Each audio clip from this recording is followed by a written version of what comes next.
Hey folks, how's it going? Today I am talking about another game that I was sent. There's going to be a little break from this video to my next video of games that people have sent me just because I don't have any currently in my house to review, though there is someone who has very lovingly reached out to send me a copy of their game. Again, if you have a game and you would like me to review it and you happen to have a copy you can send me, that is a guaranteed way to get your game on the show. If you have a game and you can't send it to me, please feel free to leave it in the comments as a suggestion. I just have a very long list of games, so it might not appear on here for a while, but I promise I do listen to all your suggestions, and even if it takes me a year, I will get there one day. I love seeing everything that you guys have been working on. I wanted to say a big thank you to Tanya Flocker for sending me a copy of her game that we are talking about today. This is Be Seeing You. Be Seeing You is a game without a fixed setting. However, there are some guidelines and themes for you to engage with in this game. This game is about freedom and independence, and the forces that work against them. The setting of this game will change based on what stage you are at in the game. The first stage is the Chimes of Big Ben. A character known as the Prisoner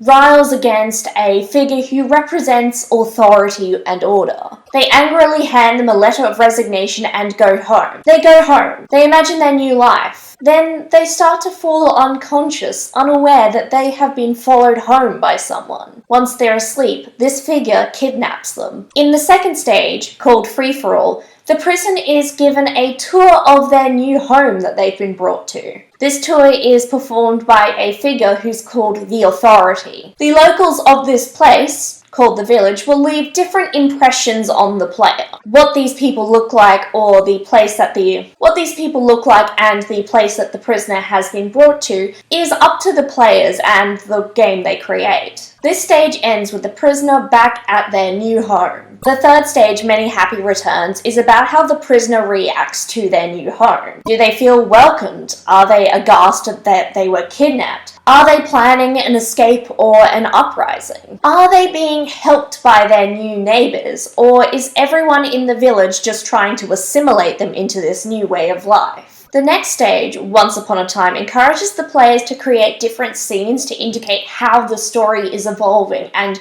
what direction the prisoner is going. The final stage of the game, Fallout, is about resolving the fates of these different characters and the story. Afterwards, you're encouraged to do an out-of-game debrief discussing the game you've just played. I've already roughly covered the outline of how this game is played in the different storytelling beats you experience in each stage of the game. I'm going to talk a little bit more about the nitty-gritty of that and how it actually works. This is a game without a game master, dice, or cards. No, you don't use a Jenga tower either. In this game, you are following the storytelling prompts that the outlines provide you to create your roleplay situations. Something I really like about this that I haven't mentioned yet is that in every section and subsection of this game, the players will actually swap roles.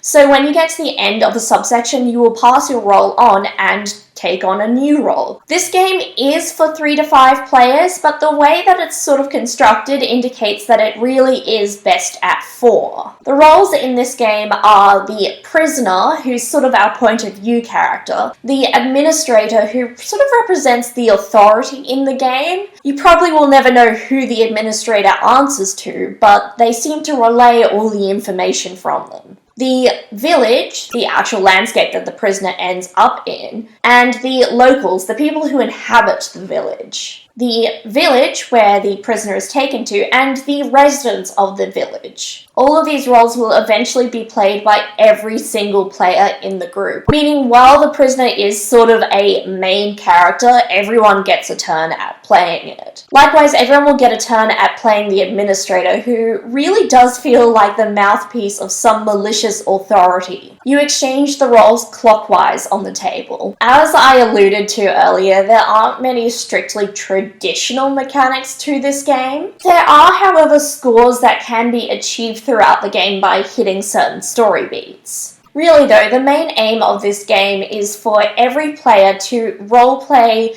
what each character wants in any given scenario, whether that be compliance, independence, control, assimilation, or freedom. I do have to say a big thank you to Tanya, who sent me not only a paperback copy of this game, but also a hardcover, so I could show you guys the difference between the two. There's also a lot of really cool materials that come with this game that I'm going to do a couple of shots of here. The print work in both games is beautiful, and the interior features a lot of evocative material, particularly a lot of digital photography that has been meshed with other effects and layering to create some really interesting imagery. There are also these really helpful cards for you to play the game. If you end up with a copy that doesn't have these aids, it is super easy to photocopy or print more of these out, particularly if you have the PDF version.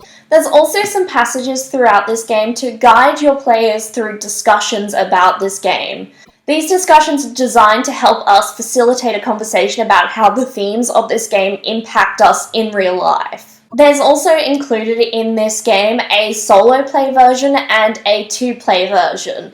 These aren't full-on separate rewritings, rather they're modifications you can make so you can play this game at different player numbers. I really appreciate it when game designers include other ways you can use this game or play this game. I think it makes it a lot more accessible for people, and it also shows that there's a bit of a flexibility to the game. The easiest way for an international audience to get a copy of this game is via a PDF, which is only $5. There are also some free copies available from the creator, which I think is incredibly generous. Be Seeing You isn't a game I would recommend for everybody. I think that's actually a good thing. It's a game that I think is definitely for adults or maybe some trustworthy, mature-minded teenagers. This isn't a game that is for people who are looking for a traditional tabletop role-playing game experience. This actually allows the game to get deeper into its themes. If you are a part of a group that is interested in discussing themes like